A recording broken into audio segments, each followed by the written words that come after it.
Buenos días, somos estudiantes de medicina de primer ciclo de la Universidad Católica Santiago de Guayaquil y nuestro tema a exponer serán piel y mamas. En este video describiremos las funciones, sus capas, los componentes que la conforman, incluyendo sus anexos cutáneos. Además, hablaremos de mamas, ya que estas son parte de la piel. Y por qué no, hablar también sobre quemaduras. Sistema tegumentario. El sistema tegumentario es aquel que está compuesto por la piel, anteriormente llamada tegumento, y todos sus anexos, anejos o faneras, que son el pelo, las uñas y las glándulas. En este momento podemos divisar glándulas sudoríparas. La piel es el órgano más grande y pesado del cuerpo. En adultos cubre un área de 1.5 a 2 metros cuadrados y representa casi el 15% del peso del cuerpo. Casi toda la piel mide de 1 a 2 milímetros de grueso, pero va de 0.5 milímetros en los párpados a 6 milímetros entre las escápulas. La diferencia se debe sobre todo a la variación en el grosor de la dermis. Sin embargo, nosotros podemos identificar a una piel gruesa o piel fina simplemente por el estrato córneo de la epidermis, que lo veremos más adelante. La piel tiene varias funciones. Una función de protección, ya que es la primera barrera del sistema inmunitario, regulación de la temperatura mediante la sudoración, síntesis de vitamina D, sensibilidad, impermeabilidad, excreción, absorción y una función estética. La piel se la puede dividir en tres estratos: la epidermis, dermis y la hipodermis. La hipodermis no se considera parte de la piel, sin embargo es la fascia superficial del cuerpo, que tiene tejido adiposo subcutáneo, es decir, panículos adiposos que le van a dar la movilidad a la piel. Es por esto que también se la puede agregar. La epidermis. La epidermis es un epitelio plano, estratificado, queratinizado, o también conocido como epitelio pavimentoso, estratificado, queratinizado. Al ser un epitelio es avascular, es decir, se va a nutrir por los vasos sanguíneos de la periferia, es decir, aquellos vasos sanguíneos que van a venir de la dermis. En la epidermis, que es de origen ectodérmico, vamos a poder diferenciar diferentes células y como es estratificado va a tener diferentes capas. Entre las células podemos encontrarnos con queratinocitos, melanocitos, células de Langerhans y las células de Merkel. Y las capas, desde la más profunda, podemos encontrarnos con los estratos basal o germinativo, espinoso, granuloso, el estrato lúcido, que solo lo encontramos en una piel gruesa, y el estrato córneo. La dermis. La dermis es de origen mesodérmico, es un tejido conectivo denso, que también se lo puede dividir en una capa reticular y en una capa papilar. En esta imagen vamos a poder divisar todas las células que conforman a la epidermis. No tan visibles, pero en la parte más basal encontramos a los citoblastos que van a dar lugar a los queratinocitos y solo se van a encontrar en el estrato basal. Luego podemos observar a los queratinocitos, que reciben este nombre por su función en la síntesis de la proteína llamada queratina, y es la más abundante en la epidermis. De igual manera a los melanocitos, que solo se van a presentar en el estrato basal. Estos melanocitos tienen a una proteína que se llama melanina. En las personas de diferente color de piel, es decir, blancos o personas de un color más oscuro, no es que tienen más o menos cantidad de melanocitos. Todos tenemos la misma cantidad, solo que algunos son capaces de sintetizar más o menos melanina, y esto es algo más genético. Las células de Merkel, que también se encuentran en la capa basal de la epidermis y están relacionadas con la fibra nerviosa dérmica subyacente, y son unos receptores para el tacto. Luego nos podemos encontrar con las células dendríticas o células de Langerhans, que se las encuentran en el estrato espinoso y el estrato granuloso. Son células inmunitarias que se originan en la médula ósea, pero que van a migrar a la epidermis y el epitelio de la cavidad oral, el esófago y la vagina. Estas células de Langerhans van a presentar los antígenos, es decir, que van a actuar como glóbulos blancos. En esta imagen vamos a poder revisar o encontrar a la dermis, que es una capa de tejido conjuntivo que se encuentra debajo de la epidermis. El grosor de la dermis va de 0.5 milímetros en los párpados a casi 4 milímetros en las palmas y en las plantas. Los folículos pilosos y las raíces de las uñas están incrustadas en esta capa. Como dijimos anteriormente, aquí vamos a poder encontrar dos estratos o dos capas: la capa reticular y la capa papilar. La capa reticular es la más profunda, conocida como el lecho fibroso de la dermis, ya que tiene muchas fibras elásticas y de colágeno. Estas fibras de colágeno son muy gruesas y se disponen en haces gruesos, paralelas a la superficie de la piel y en una parte determinada, creando las líneas de tensión de la piel o líneas de Langer, que cuando se hace una incisión, estas van a ayudar a la cicatrización para que esta sea más rápida y con menos tejido cicatrizal. Esta capa, la otra capa, la capa papilar, se va a dividir en papilas vasculares y papilas nerviosas. Se llama así porque vamos a encontrar a las papilas y a las crestas. Las papilas son aquellas que tienen forma de dedos y las crestas pues son las depresiones. La interdigitación de las papilas y las crestas la podemos ver reflejada en la superficie de la piel como pliegues llamados dermatoglifos. Estos dermatoglifos son los que nosotros conocemos como las huellas táctiles o huellas digitales. Estrato granuloso. Los queratinocitos granulosos contienen pequeños cuerpos hematosifílicos redondos o ovalados denominados gránulos de queratoyalina. Ojo, que esto lo suelen tomar en los exámenes. Gránulos de queratoyalina, formados por proteínas que contienen abundantes aminoácidos ricos en azufre, como por ejemplo la cisteína, la filagrina, la tricoyalina, que estimulan la aglomeración de las tonofilamentos, tonofibrillas o citoqueratinas, como quieran llamarlo. Estos marcan el inicio del proceso de queratinización. Si recordamos, la queratinización es el endurecimiento de los queratinocitos por la modificación de las citoqueratinas citoplasmáticas. El objetivo, la formación de estrato córneo de la piel, o en este caso de la epidermis. En el estrato granuloso también se encuentran pequeños cuerpos redondos, cuerpos laminares, denominados queratinosomas o cuerpos de Outland. Estos se forman por vesículas que se originan en el aparato de Golgi.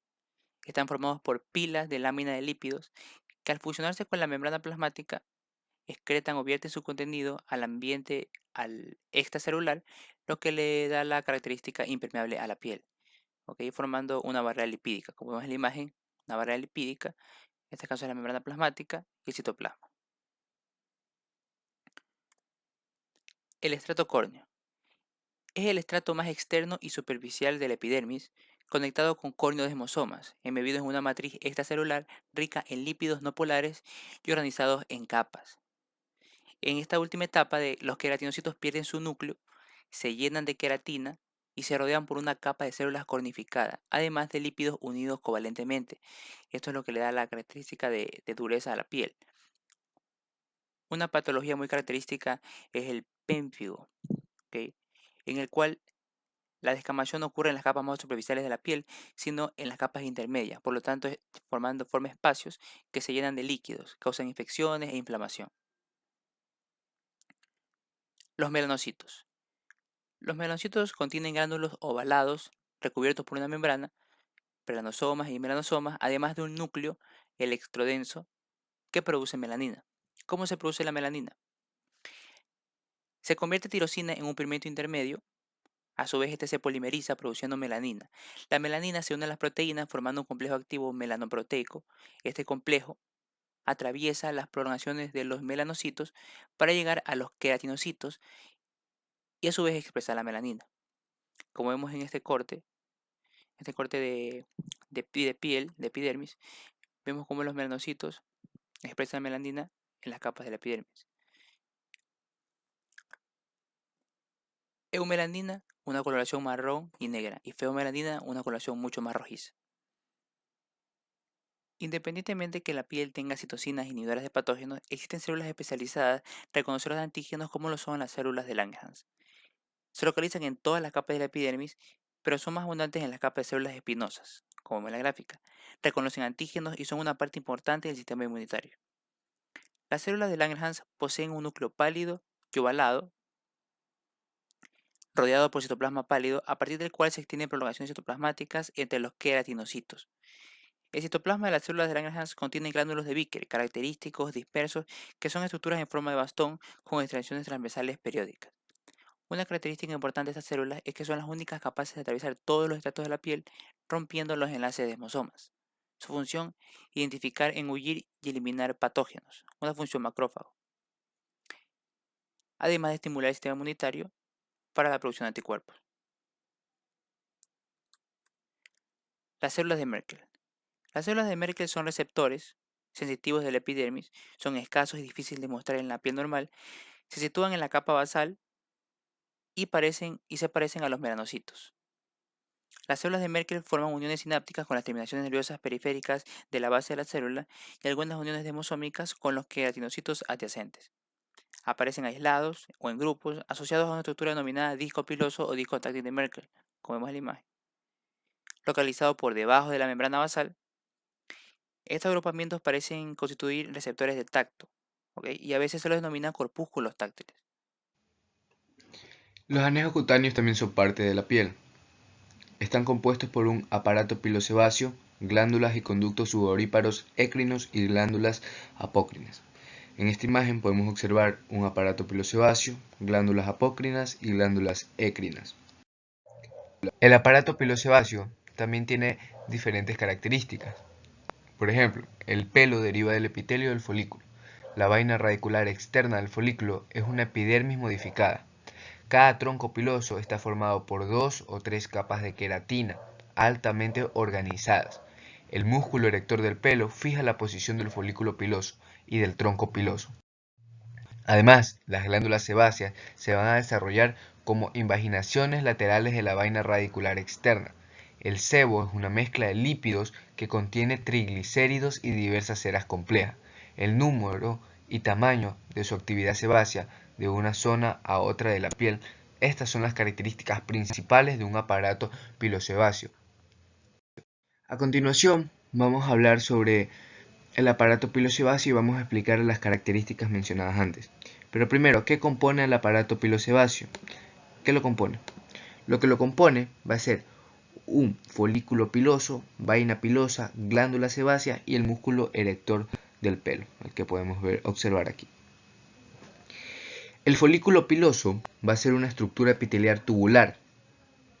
Todo esto va a ser una estructura epitelial tubular que se va a expandir y se va a abrir a la superficie epidérmica. Y en su extremo profundo va a presentar una expansión bulbosa. Esta expansión bulbosa se la va a denominar bulbo piloso. Este bulbo piloso va a presentar una superficie interna cóncava. Esta superficie interna cóncava la vamos a denominar papila pilosa dérmica. En el bulbo piloso existen diversas células germinativas. Células germinativas que van a dar origen al tronco piloso y a la vaina radicular interna. La vaina radicular interna va a estar compuesta por 3 capas. Una capa de Henle, que es una monocapa celular, una capa más gruesa y una capa de cutícula. Esta capa de cutícula consiste en varias láminas de queratina superpuestas y la capa más gruesa va a estar caracterizada por la presencia de grandes gránulos eosinófilos de tricohialina. Ojo, de tricohialina. La vaina radicular interna sufre una queratinización para dar origen al tronco piloso. Al igual, también va a dar origen al tronco piloso. Y se extiende por el bulbo piloso hasta la altura de la inserción de las glándulas sebáceas. Hasta esta altura se va a extender. ¿Y qué va a pasar aquí? Se va a desintegrar. ¿Con qué objetivo? Para dejar un espacio potencial alrededor del tronco piloso para que se vierta este producto que tienen las glándulas sebáceas hacia el tronco. La vaina radicular externa. ¿Qué podemos decir sobre esta vaina radicular externa? Esta línea rosada.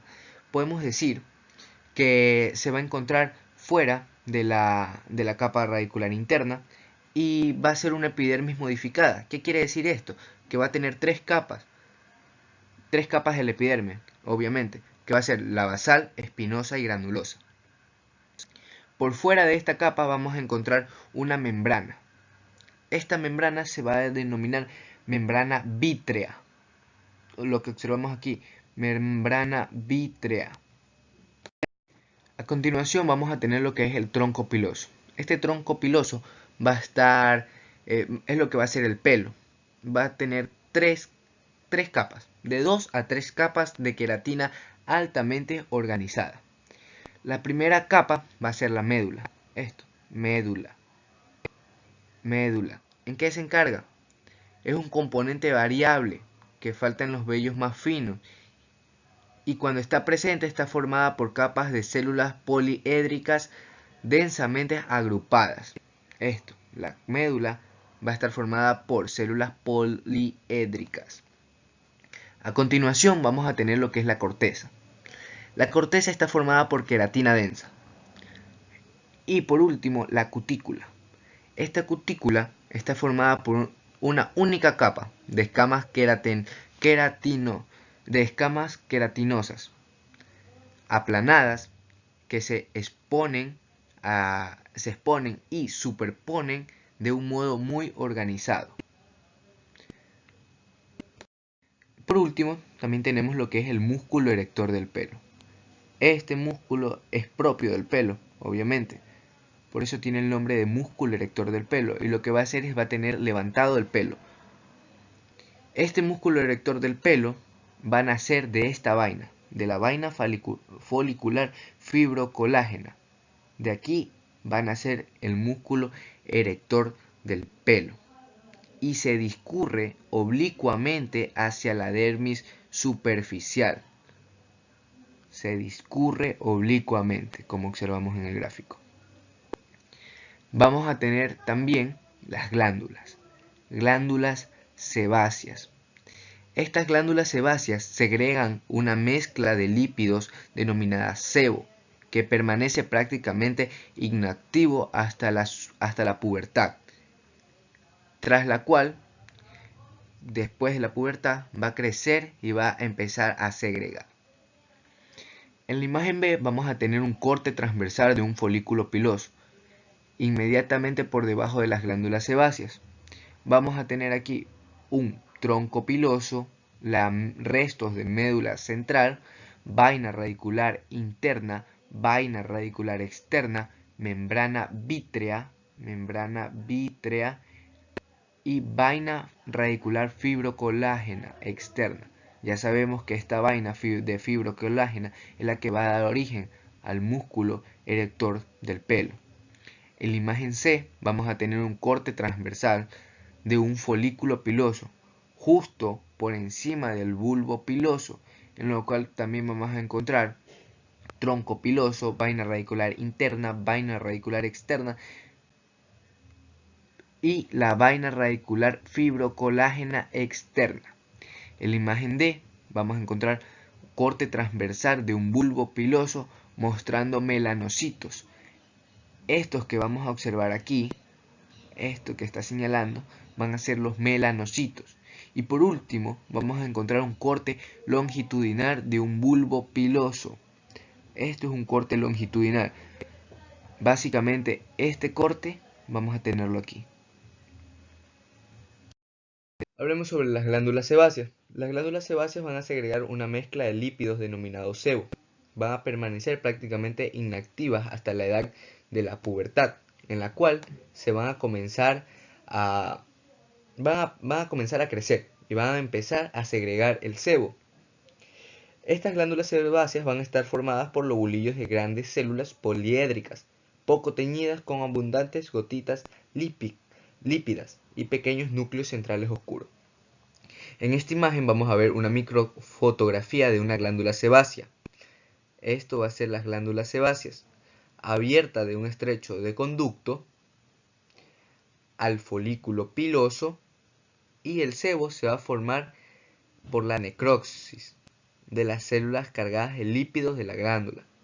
En esta otra imagen vamos a ver una glándula sebácea a mayor aumento, mostrando la monocapa celular. Esta monocapa celular van a ser células precursoras cúbicas o aplanadas. Y las grandes células sebáceas, que son las de acá, van a estar repletas de gotitas lipídicas. A continuación vamos a hablar sobre glándulas y conductos sudoríparos écrinos. Las características que se presentan aquí van a ser que las glándulas écrinas producen sudor y son controladas por el sistema nervioso autónomo. ¿Qué significa esto? Primero, ¿qué es el sudor? El sudor es una solución acuosa.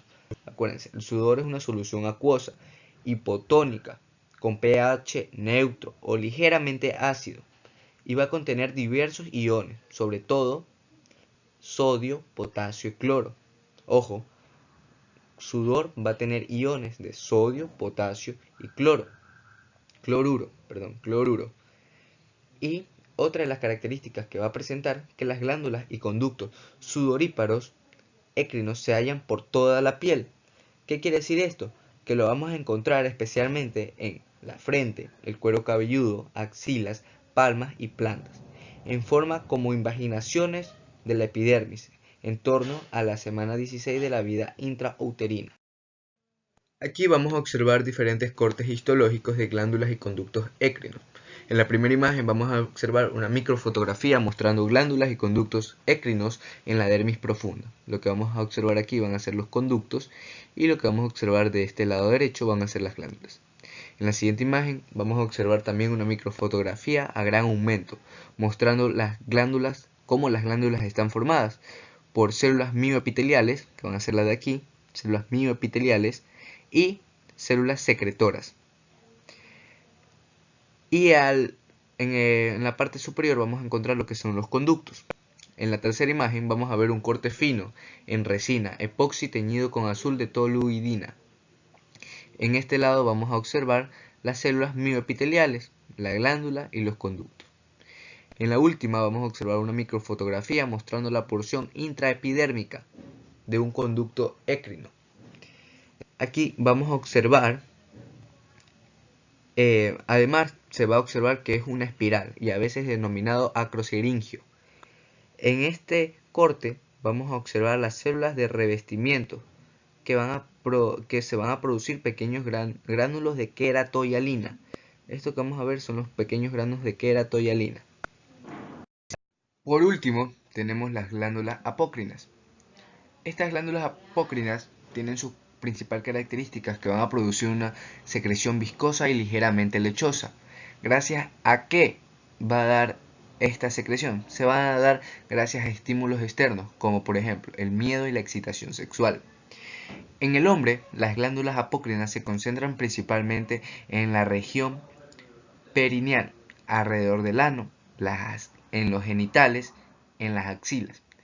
También tenemos que las glándulas apócrinas modificadas se hallan en párpados y en la piel areolar y alrededor del pezón. En los párpados ya se las denominaría glándulas de Moll. Y también se las encuentra en el conducto auditivo externo, donde forman las glándulas ceruminosas. Como su nombre lo dice, ceruminosas van a ser responsables en la producción ¿de qué? De cera para el oído. En estas imágenes vamos a tener cortes histológicos de glándulas apócrinas, en el cual en la primera imagen vamos a tener una microfotografía donde se va a mostrar la parte de la glándula apócrina, las células epiteliales cúbicas. También vamos a ver la secreción y en el lado derecho vamos a encontrar una glándula écrina. Y en la siguiente imagen, en la B, vamos a encontrar una imagen con mayor aumento en la glándula apócrina, donde vamos a encontrar las células y vamos a encontrar las células mioepiteliales de la glándula apócrina. La dermis. La dermis es el tejido de sostén en la que se va a alojar la epidermis. En esta capa de la piel podemos ver los anejos cutáneos, la irrigación y la inervación. La dermis está formada por colágeno, por fibroblasto, fibras de elastina vasos sanguíneos y nervios. También podemos ver una pequeña cantidad de macrófagos, mastocitos y linfocitos. La dermis la podemos estudiar por dos zonas, una zona papilar o laminar y una zona reticular. La dermis papilar. La dermis papilar es aquella zona de la dermis en la que podemos observar la unión de la epidermis con la dermis, llamada unión dermoepidérmica. Aquí podemos observar pequeña cantidad de vasos sanguíneos de forma capilar y tiene un tejido conectivo laxo. Ya, la dermis reticular. La dermis reticular es aquella que constituye la mayor parte de la dermis. Esta zona contiene tejido conectivo denso y regular, y también vamos a observar la mayor cantidad de vasos sanguíneos, también de anejos cutáneos, entre otros. Ahora, los plexos vasculares de la piel. La piel contiene dos plexos vasculares, el plexo vascular superficial y el plexo vascular profundo. El plexo vascular superficial es aquel que va a estar limitado por la última parte de la dermis papilar junto a la dermis reticular, es decir, la que va a constituir la mayor parte de la dermis reticular. Las quemaduras. Las quemaduras son lesiones de la piel y otros tejidos provocadas por el contacto térmico, radiactivo, químico o eléctrico. Estas se clasifican según su profundidad en espesor parcial, superficial y profunda, y el espesor total. Y también según el porcentaje de la superficie corporal total afectada. Las complicaciones consisten en el shock hipovolémico, infección, cicatrices y contracturas o retracciones articulares. Por lo general, las quemaduras por radiación son consecuencia de una exposición prolongada a la radiación ultravioleta solar, que son las quemaduras solares, pero pueden ser a causa de una exposición prolongada o intensa a otras fuentes de radiación ultravioleta, por ejemplo, las camas solares, o a fuentes de rayos X u otras radiaciones no solares. Las quemaduras químicas se producen por ácidos fuertes, como la lejía o el cemento, fenoles, cresoles, gas, mostaza o fósforo. ¿Cómo podemos diferenciar una quemadura de primer grado, segundo grado y tercer grado? Ya, en la quemadura de primer grado podemos ver un enrojecimiento o eritema en la zona afectada. En la quemadura de segundo grado vamos a ver ya una inflamación o incluso la formación de ampollas o flectemas, que van a estar llenas de lo que es líquido. Aquí podemos ver las ampollas, aquí vemos el enrojecimiento. Y en la quemadura de tercer grado ya vemos que está en sí destruido, o ya va a haber un desgaste en la dermis. Aquí puede haber lo que son el dolor producido por las terminaciones nerviosas que están alrededor de la quemadura hecha. Aquí podemos ver fotos de quemaduras. ¿Qué quemadura sería la de aquí? Como vemos, un enrojecimiento o un eritema vendría a ser una quemadura de primer grado. Por lo general se suelen aplicar lo que son lociones, las cuales van a desinflamar a estas quemaduras. En la calle vemos algo más profundo, por lo cual sería una quemadura de tercer grado, y vemos que ya está dañado la dermis. Esta persona debería tener dolor,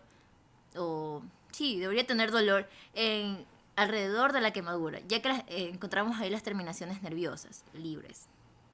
Las mamas. Las mamas son glándulas sebáceas modificadas que se forman a partir de invaginaciones de la epidermis a lo largo de una línea mamaria. Una línea mamaria es una línea que discurre oblicuamente desde la axila hasta la ingle, en donde prenatalmente se van a formar nódulos mamarios. Sin embargo, al nacer solo va a quedar un par, que tendrían que ser estos. La mama, en la parte más superficial, se encuentra dos modificaciones de la piel, que son el pezón y la areola. Como ya dije, el pezón es una modificación de la piel, es una zona redonda y sobreelevada, con epidermis ligeramente ondulada por donde afloran las secreciones. Rodeando al pezón se encuentra la areola, que también es piel modificada con grandes unidades sebáceas que forman pequeñas elevaciones nodulares, que son las que están viendo, llamadas también tubérculos de Montgomery. Ambos, el pezón y la areola, se tiñen de un color más oscuro tras el primer embarazo. Esto es por un aumento de melanina. La invaginación de la epidermis no se produce sino hasta la pubertad, y normalmente solo en mujeres. Esto es gracias al aumento de secreciones de estrógeno, lo cual va a inducir a un aumento de tejido adiposo de la mama, incrementando su volumen. como ya dije, normalmente solo es en mujeres, pero en hombres también puede suceder. Sin embargo, esto en hombres es una anomalía denominada ginecomastia, en la cual los estrógenos están presentes. Esto no debería pasar, ya que el estrógeno es una hormona dominante en las mujeres, no en los hombres. Esto induce al desarrollo de las mamas en el hombre. El parénquima mamario está compuesto por 12 a 20 lóbulos mamarios, que poseen un sistema ductal, los cuales también poseen su propia apertura en el pezón. Estos lóbulos estarán separados por tabiques fibrocolagenosos llamados ligamentos suspensorios de Cooper, que aquí no se pueden ver, pero se los puede dibujar. Son ligamentos los cuales se van a insertar en el músculo, de esta manera. ¿Ok? El sistema ductal termina en un lobulillo mamario, el cual es la unidad funcional de la mama, y está conformada por un grupo de conductillos terminales de fondo ciego.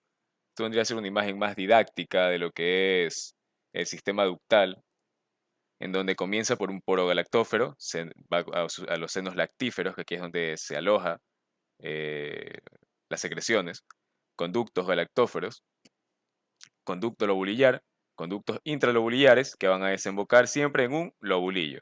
El conjunto de lobulillos van a formar un lóbulo. Durante el ciclo menstrual se produce un aumento gradual de progesterona y estrógenos producidos por el cuerpo lúteo. La progesterona estimula la proliferación de células epiteliales de los conductillos terminales que empiezan a mostrar signos de secreción. Además de esto, se comienza a acumular líquido y glucoaminoglucanos en el estroma. Estos cambios determinan un ligero aumento en el tamaño de la mama, lo cual se asocia con molestias. Y podemos ver una mama no lactante y una mama congestionada. Si se produce la fertilización, se seguirá estimulando la proliferación y la secreción de los conductos terminales. Si no ocurre, se produce una disminución importante de la concentración de progesterona y el ovulillo mamario se normaliza al cesar la actividad precoz. Muchas gracias por ver este video y queremos dar un agradecimiento especial a nuestro profesor, el doctor Johnson Suárez,